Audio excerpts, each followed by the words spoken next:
amale lus kon wali ni afle bo aw mu tisi ga on la chou ani kle on ni akuma biye alam sey marché kalo kle woni la samba flani mo nani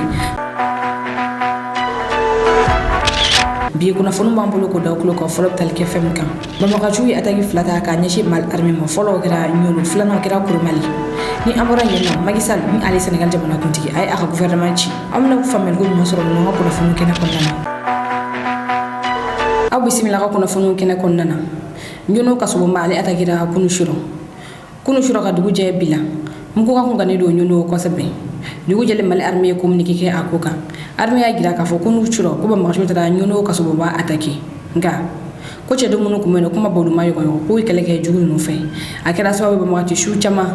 wodi to ranyuno kaso dalaino arme ya gira ka fo kuni ataki sefe ko mabli kele ko uyo osoro o te mane ko fe arme ya gira ka fo ko biso mane ko ma chu ataki wode feneke ni o kira kuri mali arme ga poste contrôle mino ni o be frontière contrôler ko ba ma chu tra yi ataki arme ya gira ka fo ni ataki sefe ko mine chama ko de chena anko nga aya perpelatike ka fo ko mo shima bone anina kuri mali ataki sefe mali arme ya gira ka fo ko mali sorasu wulle ne do fo la kana mali fantan nan bela jidina ko wala yini malion fe ko hutige di nyokoma ka armi de meni kuna fon jedi ni amara yino ami ankula Niger kan ayesi armi nyemo ko bo ko nyoko soro Niger kono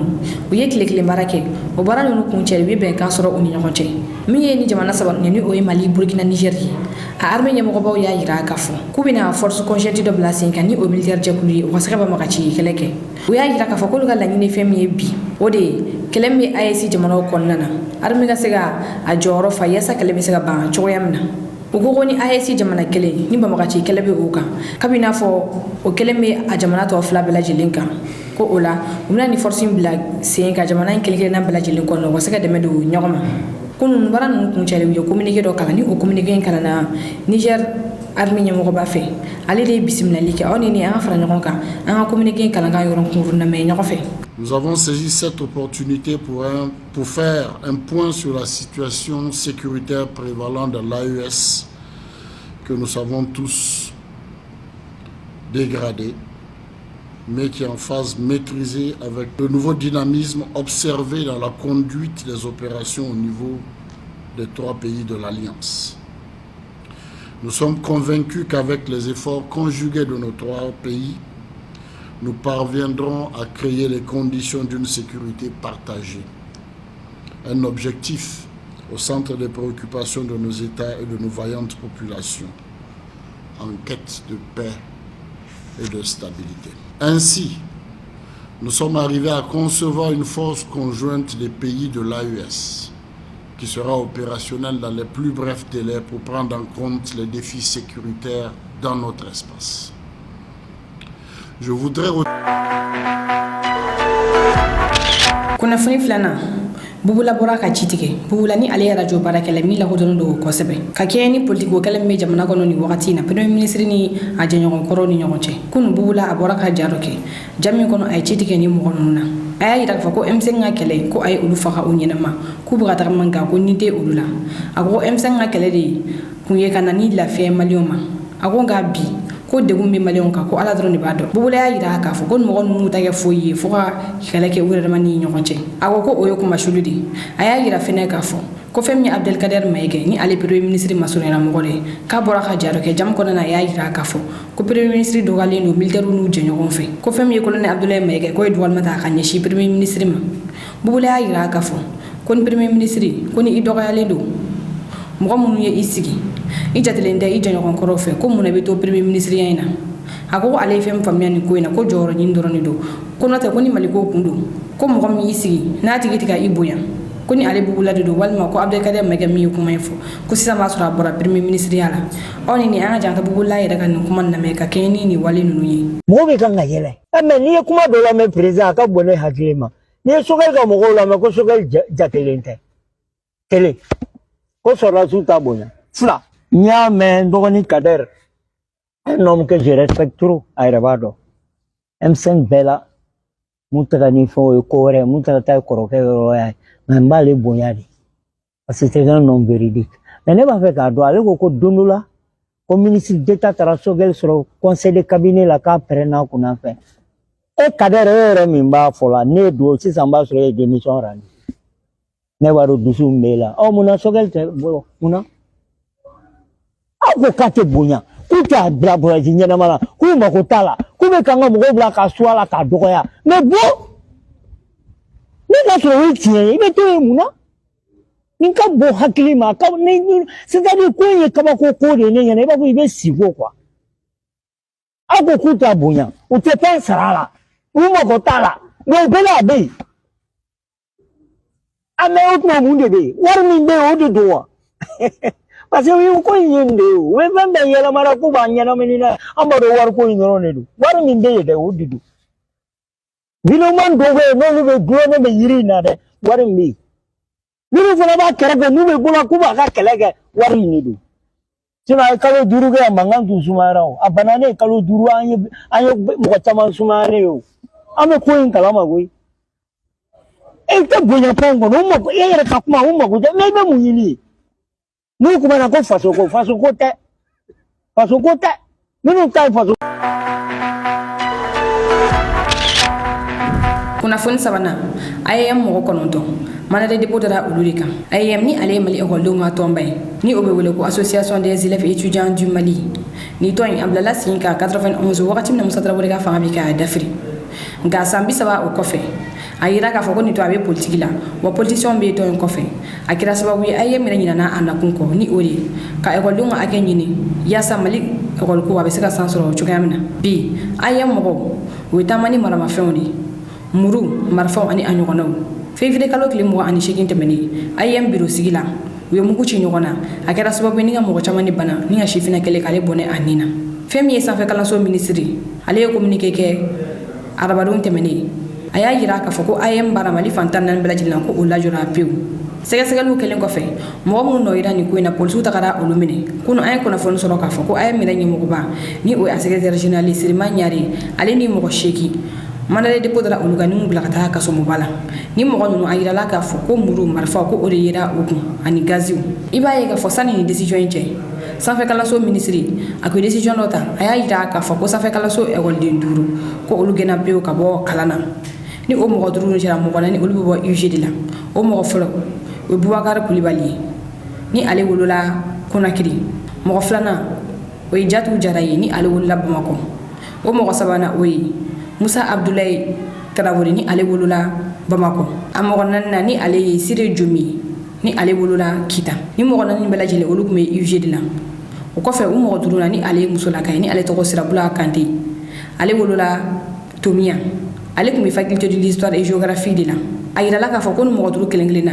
ko gazi dɔ de yira u kun o gazi bɛ wele ko gaz 100 degré anti agression ni ale gazi juguba ye a kɛra sababu ye ni sanfɛ kalanso ninnu y'a yira k'a fɔ ko ni mɔgɔ 5 ninnu ko yafa kɛra u ma wa k'u tɛ se ka kalan kɛ Mali sanfɛ kalanso si de la tuguni ni o kɛra février kalo tile 11 tɛmɛnen san 2024 ka kɛɲɛ ni nin ko ninnu ye mɔgɔ caman de y'a yira k'a fɔ ko IAM ka kan ka cigi pewu ka bɔ Mali kɔnɔna na sabula ko bɛ baara wɛrɛ la min ni kalanko yɛrɛ tagabolo tɛ kelen ye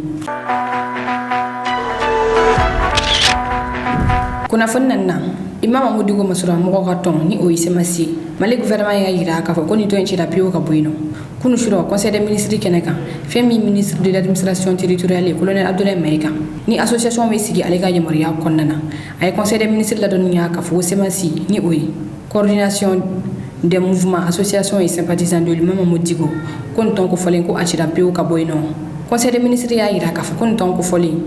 ko a bilala sen kan san 2019 ko a ka laɲini de tun ye ka maliyɛnw fara ɲɔgɔn kan nka ministre de l'administration territoriale y'a yira k'a fɔ ko fɛn min bɛ ninnu ka baara kɔnɔna na k'u kɛlen bɛ k'u ta kɛ maliyɛnw fara-fara nin ye ka bɔ ɲɔgɔn na o kɔfɛ a y'a yira k'a fɔ k'u ka ɲɛmɔgɔba ni o ye a coordinateur bɛɛ ni o ye Imam Mamadou Diko ye ko ale kɛlen bɛ k'a kɔ da fanga kɔ la nin wagati na ko a bɛ bɔ jamana kɔnɔ ni ka taa jamana wɛrɛw kɔnɔna na ani o jamana kunjugu bɛ ɲɔgɔn ye k'a sɔrɔ Mali jamana marabagaw yɛrɛ tɛ a kalama o kɔfɛ a bɛ bɔ ka interview kɛ teliw interview kɔnɔna a bɛ jamana marabagaw buruja Mali gouvernement y'a yira k'a fɔ ko o ye fɛn min tɛ bɛn cogo si de la o ko ni nin fɛn bɛɛ ta ka lajɛ k'i b'a ye k'a fɔ ko semasi kabini a bilala sen kan fo bi ko a kan ka ko do matrafa ni oyi ni ay bara mun ke ka daga o rapport déposer wa kama del folo ka ta rapport déposer ka ira ka foko aka yelma dona aka bara ta bolola hola ko yamaria be mali gouvernement bolo kan association chipio ka boyno ni kuna foni dile ko fe semasi ay wole bla ka mo bala jilima ko begi hakliski ko gouvernement yi aka décision ta ni ngala se conseil des ministres keneka nga ko notification ni oyi nga fe mi ga di oluma ko oluma o soro folo hola ko begi haklisi o ya ira ka fo ko ni ko ko amabali olula ko gouvernement ka gafi ni olu o soro ko fembe olu fe ka fo ko fene boko o fo ni semasi ga kuma e ka nyeshi gouvernement ka décision ma iba ye ka fo do ko gute meni conseil des ministres keneka fem ye kawrali renouveau ni ale alaji tude ka toy o cira ka boyno sani o ce ton wala fene cira ka bonni o observatoire ni ali ibrahima sango ka toy ni olu ka bara nyeshi ne do ka election ko koloshi o ton fene cira ka boyno kuna fonduruna edem ye woli bla kuna fondilaw ma bi mi edem directeur général ni ali abdoulaye jibril diallo ay woli bla kuna fondilaw ma ajwala la bi sabula ni wakati na malon kono galendo ka keni sungalo mi gana ni kuran soro li geleayi edem directeur général ya ira ka fo ko sungalo mi gana ko edem kleno kala bendo sabati nga malon skleno ka fo ko kuran tige fiu sungalo konnana akoko otise ka ke nga kuni kuranga ngati ke yoro munna ko bina programme bo ka di malien bela jilima no keda ni kuranga ngati ke yaro wakati mina annaka na wakati mina ifeno ibila ben ko uma kono kumno programme bo ni songaluina o ko fe anyini ngara ko kunjumene da edem kurango glone do tajikola aya yira ka fo ko filu de kera sante menona ga ko filu ko buka corriger sabula ko agent bu bolo mum be ga former wala dona na tawla klebe saka ke kuran baraju yɛrɛ fɛnɛ bɛ se ka kɛ kuran ani a ɲɔgɔnna caman yaasa lafiya kana kɔnɔ ko la mali kɔnɔna na aw ni an ka cɛ an ka taa EDM na an ka taa EDM directeur général kan Nasilu Name a kumana an ka to don kana tagali ɲɛfɛ baara caman bolo dalen cogo min an bɛ se ka bɔ nin kuran in gɛlɛya kɔnɔ nka o baarada ninnu bɛna na dɔɔni dɔɔni ka se ka carburant ta dɔgɔya an ka kuran mɔgɔw la ka se ka yɛlɛma tile ani bajuru fɛ kuran ani hali fiɲɛ yɛrɛ kuran minnu di o ni fɛɛrɛ wɛrɛw jamana ɲɛmɔgɔw bɛ ka minnu fɛɛrɛ tigɛ cogo min kuran bɛ se ka nɔgɔya. L'objectif sur cette période pour nous y sommes engagés, c'est de diminuer de manière significative les temps de délestage. Actuellement, ils sont importants. Nous nous organisons avec l'appui pour pouvoir se faire. Afin de permettre aux usagers de s'organiser, nous publierons régulièrement un plan de délestage. Ça permettra aux uns et aux autres de ne plus être surpris par les coupures, de ne plus savoir quand est-ce que l'électricité est disponible. Nous savons que cela désorganise beaucoup les gens, puisqu'il y a beaucoup d'activités qui sont liées à la disponibilité de l'électricité. Nous pensons aux ateliers de couture, de soudure, aux meuniers, enfin, à toutes ces activités qui utilisent l'électricité et qui sont obligées d'attendre sans fin l'arrivée de l'électricité. Avec ces plans, nous pensons que ça leur permettra de mieux s'organiser et de pouvoir mener leurs activités avec une atténuation de délestage. Kuna fon kunche la btanani Sénégal Macky Sall ay aka gouvernement be dem ministre de croix soanti Macky Sall kunu aya yira ka fo ko femi Amadou Baye ni oye aka premier ministre ko aka gouvernement chira sabula ibaye ka fo premier ministre kele ale se meka la fili barawla wala ala bla labsa ta ka la fili barawla be chukamina o yoro be Macky Sall ay premier ministre croix soanti ni oye Sidiki Kaba sani aka ke premier ministre ay ra ko me Amadou Baka gouvernement la sabula Sénégal ministre de l'intérieur o de kundu o dronte kuna fane bi ka bo Sénégal kunu Macky Sall aya yira ka fo Sénégal kala fili nata ko Abdallah marsi kalo kile mo ani nanina ibaye ka fo ko yela moduna Sénégal kala fili la Macky Sall ale kun Sénégal be fara nyogo ka ku ka kala fili don fo ku bena domi ka o de kuye me kalo kile woroy nga Sénégal cour constitutionnel ya yira ka fo ku te jeni o yogo shilila ko kala fili ko akan alabe jamana kutiki koro de fesani aka madaga ba ko Macky Sall no malade be ba avril kalo kile fla ko munaka kala fili bla fo me kalo kile worla ko basoro Macky Sall ga mada bana wala Macky Sall ya kira ka fo ko ajani cour constitutionnel ko okuma nuye ko femi Sénégal kala fili nata ko Abdallah marché kalo kile mo an nan natala ni o be ke atur following nunu ne kera nga biye kuna fone ka daw klokan aw ni cheba famel ko nyumana kan la jaba ka bela jelen fo kere kere na munu be kan na che ka bo Sénégal aw kambe waxti wéré. Donc la gestion du combustible procédera aussi au problème d'approvisionnement. Les corridors que nous utilisons pour nous approvisionner sont longs, sont étendus. Grâce au soutien de l'État, du ministère de l'Économie et des Finances et l'orientation de notre département, nous avons pu obtenir du combustible de l'État à partir du port de Lomé. C'est ce dont on vous a parlé dans la presse. On a parlé du combustible russe, d'une part, mais aussi du combustible en provenance du Niger, pays de l'AES, qui est émergent dans le domaine de la production d'hydrocarbures. Toutefois, le corridor nigérien est relativement long. Les distances d'approvisionnement sont de l'ordre de 2500 km. Et puis elles sont truffées, malheureusement, comme vous connaissez tous le contexte sahélien, le problème d'insécurité. Donc c'est vraiment grâce à des vaillants transporteurs qui d'ailleurs payent un prix très cher, un tribut cher à ce transport, que nous arrivons à acheminer les produits depuis le Niger. C'est donc là encore le lieu de remercier les transporteurs et tout particulièrement leur personnel pour ces efforts importants. Mais aussi, ces approvisionnements sont accompagnés par les escortes militaires tant dans les pays de l'AES que chez nous ici par les FAMA. Et enfin, jusqu'à la destination finale, nous bénéficions aussi de l'accompagnement de la garde nationale pour acheminer les produits jusque dans nos centrales. Ce sont là des dispositions qui sont prises pour encadrer cet approvisionnement et le rendre possible et efficace. En rouge, je vous ai marqué les besoins pour vous fixer encore les idées. Pour assurer la couverture optimale de ce qu'on appelle notre période de pointe, période de chaleur, il nous faudrait 21 citernes de fuel et 21 citernes de fuel, c'est cela, et 18 citernes de gasoil tous les jours. Tous les jours.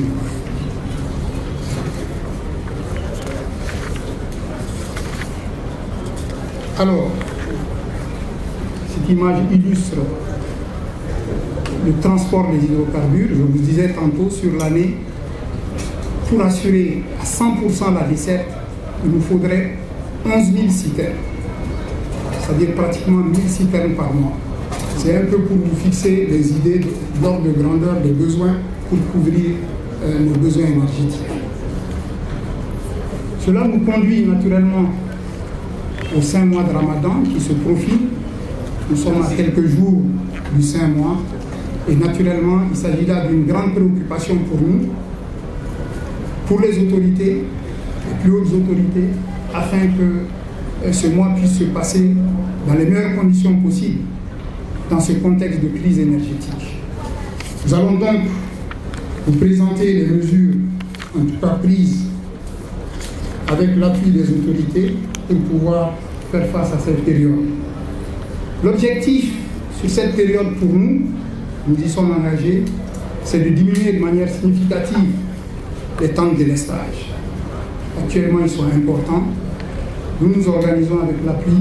pour pouvoir se faire. Afin de permettre aux usagers de s'organiser, nous publierons régulièrement un plan de délestage. Ça permettra aux uns et aux autres de ne plus être surpris par les coupures, de plus savoir quand est-ce que l'électricité est disponible. Nous savons que cela désorganise beaucoup les gens, puisqu'il y a beaucoup d'activités qui sont liées à la disponibilité de l'électricité. Nous pensons aux ateliers de couture, de soudure, aux meuniers,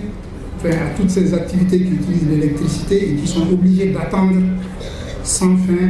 l'arrivée de l'électricité. Avec ces plans, nous pensons que ça leur permettra de mieux s'organiser et de pouvoir mener leurs activités avec une atténuation de délestage.